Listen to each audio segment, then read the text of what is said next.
everybody. Welcome to your satisfying crunch. Welcome back to the couch. As you may have noticed, today is Sunday, and normally you would be watching a Steven Universe video. But Cartoon Network has decided not to gift us with a new Steven Universe episode this week. See, now Betsy Lee and Cartoon Network are both neglecting us. I feel very neglected. Feel me? Oh, that makes me feel a little bit better. The good news is you get an extra special Extra RWBY Sunday. Woo! This is the Volume 3 World of Remnant Cross-Continental Transmit System. Now I'm going to go out on a limb here. I'm going to guess that this is information about the Cross-Continental Transmission System. It's not the transmission system. It's the transmit system. Yes, but I think you're wrong. You use a transmit system for transmitting things, and if something is transmitted, then the act of transmitting something is a transmission.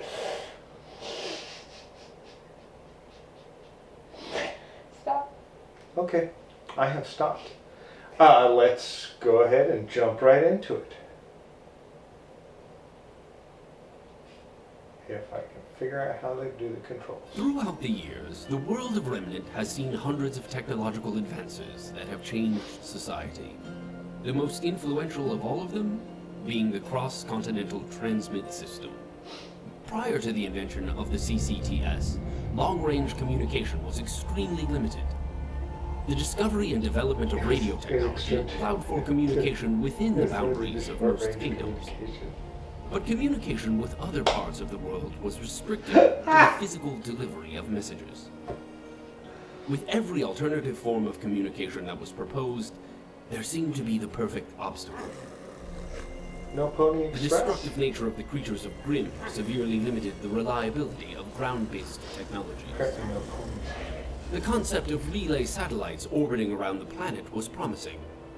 Unfortunately, modern man has yet to make the technological advancements required to achieve spaceflight, as all known dust types lose their power as they begin to leave Remnant's atmosphere. Huh. Eventually, it was the people of Atlas, the world's leader in science and technology, that developed the cross-continental transmit system. It was revolutionary.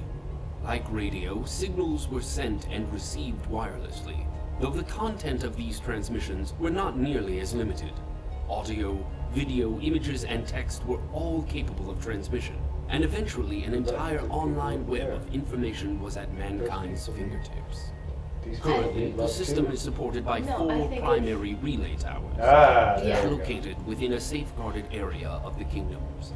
These towers allow for wireless communication within a kingdom through the use of devices such as scrolls.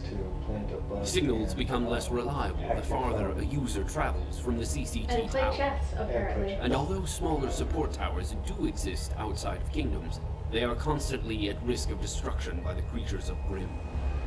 Shortcomings aside, for the first time in history, digital transmissions between kingdoms were possible through the use of slightly more advanced devices, typically found in homes and CCT centers.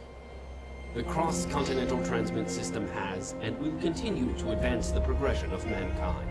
However, if one of the 4 towers is taken offline, the entire network fails with it. A slight inconvenience during routine maintenance, but to be honest, I find the limitation somewhat poetic. No one voice is louder than the others, and no voice may be silenced without the rest. If the people of Remnant are to speak, then they shall do so together. Or not at all.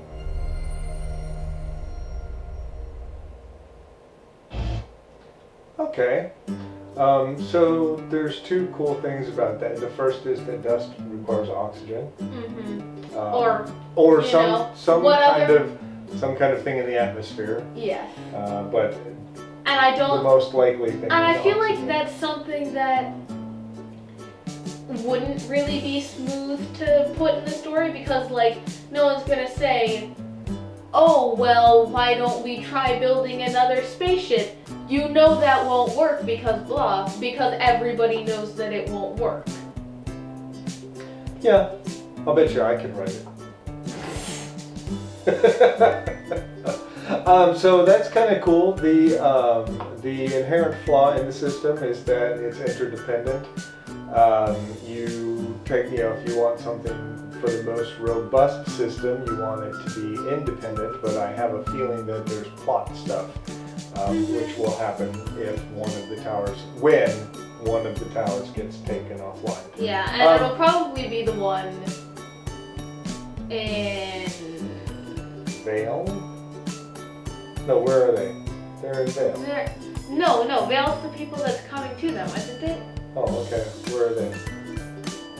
They're not Atlas, they're not Vale. They're in the cross The axis Welcome one. Vale, the big Vale tournament. Welcome to, Or am I thinking of something else? Maybe I'm the Okay, wrong. anyway, so, yeah. Whichever one got bugged, Right. that one's coming down. Yeah, I think this can safely be put into the category of foreshadowing. Ooh. All right, we'll see you Tuesday. Until next time. There's always room on the couch. You really need to just pick up on that. You really need to scoot over because there's not much room right now. That's not a lot of room. You scoot over too. Okay, that's good.